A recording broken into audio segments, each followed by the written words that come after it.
They say time is the great equalizer, that clocks measure all of us the same way, that punctuality is a virtue and lateness is a flaw, that those who arrive on time are disciplined, respectful, responsible, and those who don't are not.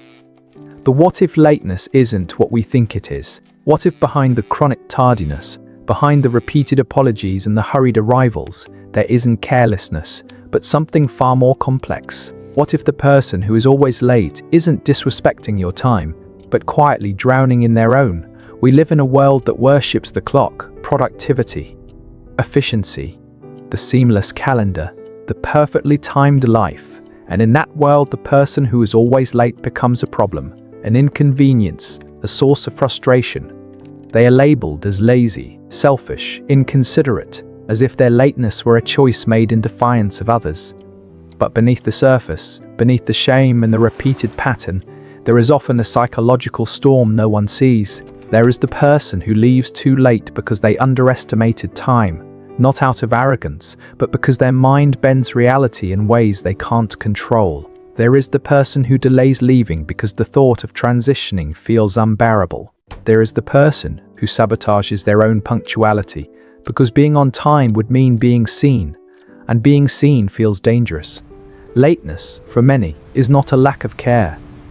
It is a symptom, a quiet rebellion, a defense mechanism, a window into a mind that processes time, pressure, and self-worth in ways that don't fit the world's expectations.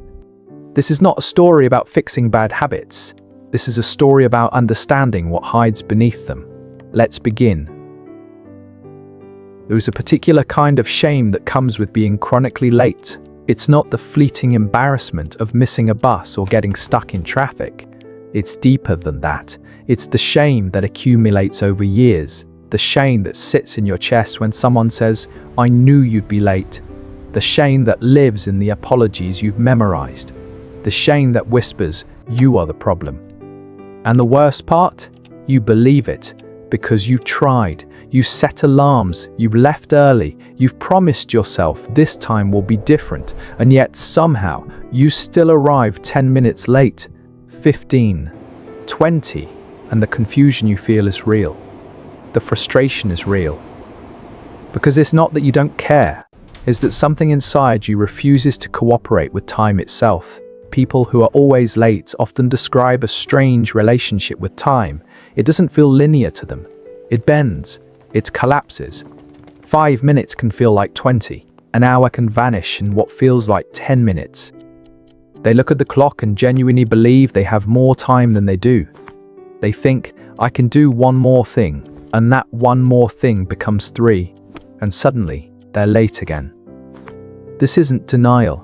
This isn't arrogance. This is a cognitive distortion known as time optimism, a phenomenon where the brain consistently underestimates how long tasks will take. It's not that they're ignoring the clock, it's that their internal sense of time is fundamentally misaligned with reality. And when you live with that misalignment, punctuality doesn't feel like a choice. It feels like an impossible standard you can never meet. But here's what the world doesn't see: the anxiety that comes before the lateness, the paralysis, the dread, the internal war that happens in the moments before leaving. Because for many people who are chronically late, the act of leaving, of transitioning from one space to another, is not simple. It's loaded. It's heavy. It's wrapped in invisible resistance. They stand at the door, keys in hand, and something stops them. Not laziness, not indifference, but a quiet, nameless dread. A feeling that if they leave now, something will be left undone. Something will be forgotten. Something will go wrong. So they check one more thing. They adjust one more detail. They delay just a little longer, not because they want to be late, but because leaving feels like stepping off a cliff. This is the part no one talks about. The part that doesn't fit into the neat narrative of just be more responsible. Because lateness, for many, is not a time management issue. It's an emotional regulation issue. It's an anxiety issue. It's a control issue. It's a trauma response. And when you understand that, the lateness stops looking like disrespect and starts looking like survival. They say people who are always late don't value other people's time. But what if the truth is the opposite? What if they value other people's time so much that their own becomes invisible? Think about it. The person who is always late is often the same person who will stay up until 3 in the morning helping a friend. The same person who says yes when they should say no. The same person who overcommits, overextends, and then collapses under the weight of their own generosity. They are not selfish. They are self-erasing, and lateness, in this context, becomes a symptom of a deeper pattern, the inability to protect their own time because they've been conditioned to believe their time doesn't matter. They grew up in environments where their needs came last, where asking for space was met with guilt, where boundaries were punished, where love was conditional on availability, and so they learned to stretch themselves thin, to bend their schedules around everyone else's, to prioritize everything except themselves. And when you live like that, time becomes something you give away, not something you own. So they agree to meet you at 2 in the afternoon, even though they have 3 other things scheduled before that. They say yes, even though they know they won't make it. Not because they're lying, but because in that moment, saying yes feels safer than disappointing you. And then the day comes, and the schedule collapses, and they're late, again, and the shame returns, and the cycle continues, because the lateness is not the root problem. The lateness is the downstream effect of a life built on self-abandonment, and no amount of alarms or planners will fix that. There is another truth hidden beneath chronic lateness, one that is harder to name, harder to admit. For some, lateness is not an accident.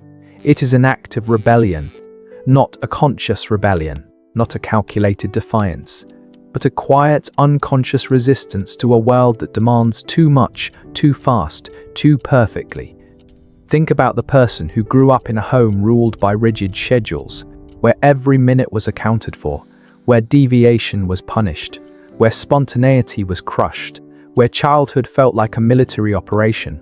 For that person, punctuality doesn't feel neutral. It feels like submission. It feels like a return to the cage. And so, unconsciously, they resist, they delay, they procrastinate, they arrive late. Not because they want to disrespect you, but because being on time feels like erasing themselves all over again. This is what psychologists call passive resistance. It's a way of asserting autonomy in a world that once denied it. It's a way of saying, you can't control me anymore, even when the person they're resisting is no longer there.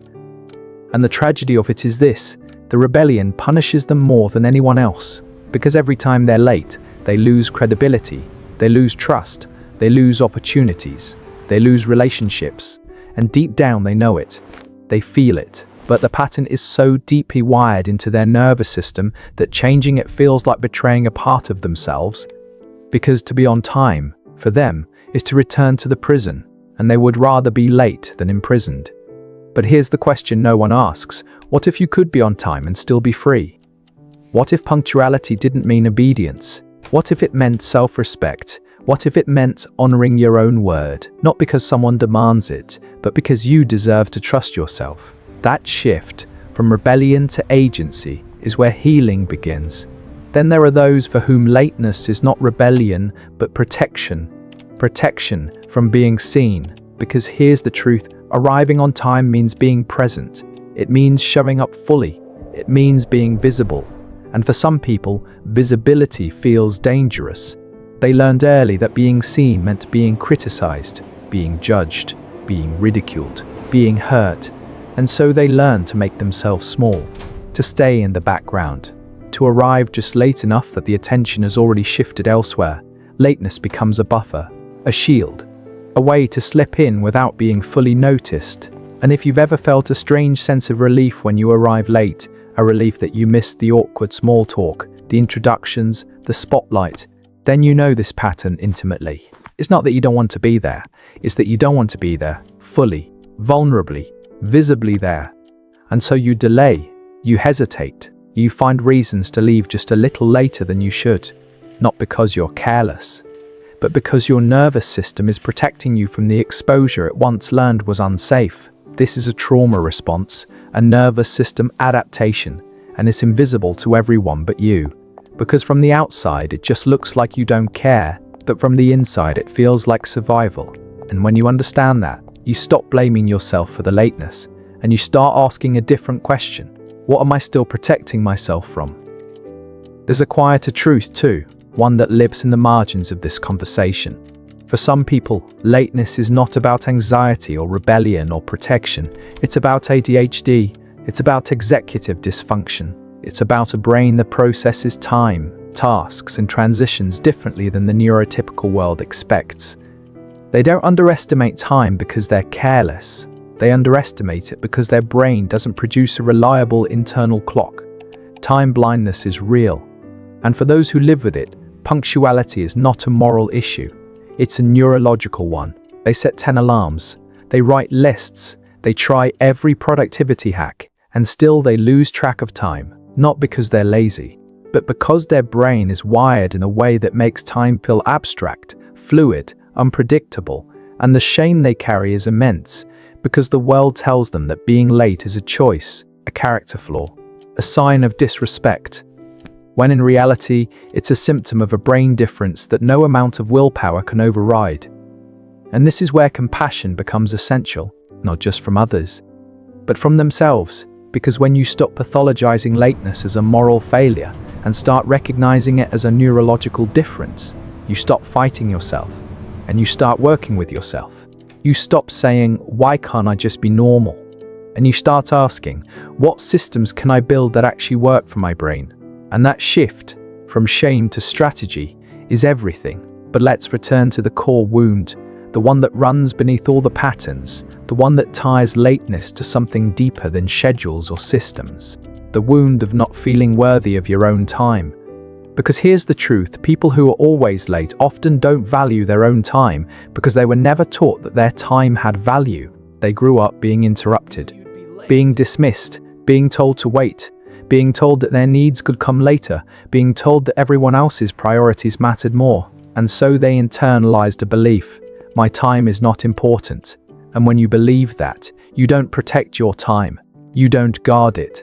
You don't plan for it. You give it away freely, recklessly, endlessly. And then you wonder why you're always running late, always overwhelmed, always behind, because you've been living as if your time belongs to everyone but you. And the lateness becomes a mirror of that belief, a physical manifestation of a psychological truth. I do not matter enough to show up on time, not even for myself. And that's the real tragedy. Not the missed meetings, not the frustrated friends, but the quiet, constant message you send to yourself every time you're late. I am not worth being on time for.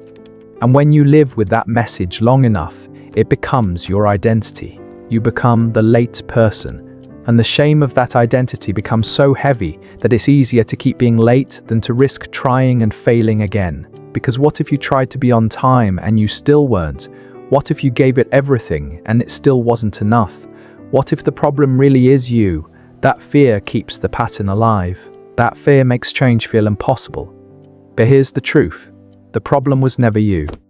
The problem was the belief you were taught about your own worth. And that belief can be unlearned.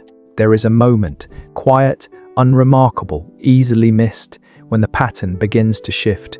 It doesn't happen in a grand realization. It doesn't happen in a burst of motivation. It happens in exhaustion. In the moment when you're late again and the apology feels hollow and you realize, I don't want to live like this anymore. Not because someone told you to change. Not because you're tired of disappointing others, but because you're tired of disappointing yourself. That moment is sacred because it's the first time you stop fighting the shame and start feeling the sadness beneath it. The sadness of all the years spent out of sync with the world, the sadness of all the misunderstandings, the sadness of being seen as careless when you've been trying so hard, the sadness of carrying a wound no one else can see. And when you let yourself feel that sadness, really feel it, something softens. You stop seeing yourself as broken. You start seeing yourself as someone who's been doing their best with a brain, a nervous system, a history that made punctuality feel impossible. And from that softness, change becomes possible, not because you've become a different person, but because you've started to treat yourself like someone worth showing up for. Healing chronic lateness is not about becoming rigidly punctual. It's not about militarizing your schedule or shaming yourself into compliance. It's about understanding what the lateness is protecting, what it's expressing, what it's trying to tell you. Is it protecting you from visibility? Then the healing is about learning that being seen doesn't have to mean being hurt. Is it expressing rebellion? Then the healing is about reclaiming autonomy without sabotaging yourself. Is it rooted in time blindness? Then the healing is about building systems that work with your brain, not against it. Is it born from self-abandonment? Then the healing is about learning that your time matters and that protecting it is not selfish, it's necessary. The lateness is not the enemy, the lateness is the messenger. And when you stop fighting the messenger and start listening to what it's saying, you stop trying to force yourself into a mold that was never made for you, and you start building a life that actually fits. A life where punctuality is not about obedience, but about self-respect. Where being on time is not about pleasing others, but about honoring your own word. Where your relationship with time is not a battleground, but a practice of care. And that life doesn't require perfection. It doesn't require never being late again. It requires self-compassion. It requires patience. It requires the willingness to see yourself clearly, not as a problem to be solved, but as a person learning to hold time gently. There is a quiet grace in the person who learns to arrive on time, not because they've conquered their lateness, but because they've made peace with it. They understand now that their lateness was never about disrespect. It was about survival. It was about protection. It was about a nervous system doing its best with the tools it had. And they've learned to build new tools, gentler tools, tools that don't shame them into compliance but guide them into alignment. They set alarms, yes, but they also set boundaries. They plan buffers into their schedule. They say no more often. They protect their time like it matters, because it does. They've stopped apologizing for being human. They've stopped pretending they're someone they're not. They've stopped carrying the shame of every late arrival like a life sentence. And when they do arrive late, because sometimes they still will, they no longer spiral. They no longer see it as proof of their worthlessness. They see it as a moment, a slip, a reminder to check in with themselves. What was happening for me today? What did I need that I didn't give myself? And they answer those questions with curiosity, not cruelty, because healing chronic lateness is not about erasing the pattern. It's about changing your relationship with it. It's about moving from shame to understanding, from judgment to compassion, from self-attack to self-awareness. And that shift is not small. That shift is everything. So if you are someone who is always late, hear this. You are not broken. You are not lazy. You are not selfish. You are not a problem. You are a person carrying a pattern that once served you, even if it's hurting you now. You are a person whose brain might process time differently, whose nervous system might resist transitions, whose history might have taught you that your time doesn't matter, or that being seen is dangerous, or that punctuality equals control. And none of that is your fault, but it is your responsibility not to fix yourself, but to understand yourself, to be curious about the lateness instead of ashamed of it, to ask what it's protecting, what it's expressing, what it's asking you to see. Because the lateness is not the enemy. The lateness is a window, and on the other side of that window is a version of you who no longer has to fight time, who no longer has to carry shame, who no longer has to prove their worth by being something they're not. On the other side of that window is a version of you who shows up, not perfectly, but honestly. Not because the world demands it, but because you've learned that you deserve to trust yourself. And that version of you is not far away. That version of you is already here, waiting, quietly, patiently, ready to be met with the same compassion you've spent your whole life giving to everyone else. If this video made you feel seen, if something inside you whispered, "Yes, this is me," then know this, you are not alone in this. There are so many of us who have carried the shame of chronic lateness, who have apologized 1,000 times, who have been labeled as careless when we were anything but, who have fought with time, with ourselves, with the world's expectations, and lost over and over again. And if that's been your experience, then this space is for you. This is not a place where we pretend that change is easy, or that a single video will fix years of patterns. This is a place where we sit with the complexity, where we hold the contradictions, where we allow ourselves to be human, messy, imperfect, and still worthy of understanding. If you'd like to stay connected to this space, you're welcome here. This is a place where we explore the hidden corners of the human heart, the parts that ache in silence, the parts that rebel quietly, the parts that protect us even when they hurt us. We talk about the psychology behind the patterns that make us feel broken. We talk about the wounds beneath the behaviors. We talk about what it means to heal, not by erasing who we are, but by learning to hold ourselves with gentleness. If that resonates with you, you're invited to subscribe, not because you have to, but because you might find something here that helps you feel a little less alone. And if you'd like, you can share your own quiet truth below, not because you have to, but because your words might help someone else feel less alone. Maybe you've struggled with chronic lateness. Maybe you've been misunderstood because of it. Maybe you've carried shame that no one else could see. Whatever your story is, it matters, and sharing it might be the thing that helps someone else finally feel understood. Take care of yourself. You deserve gentleness, especially from yourself.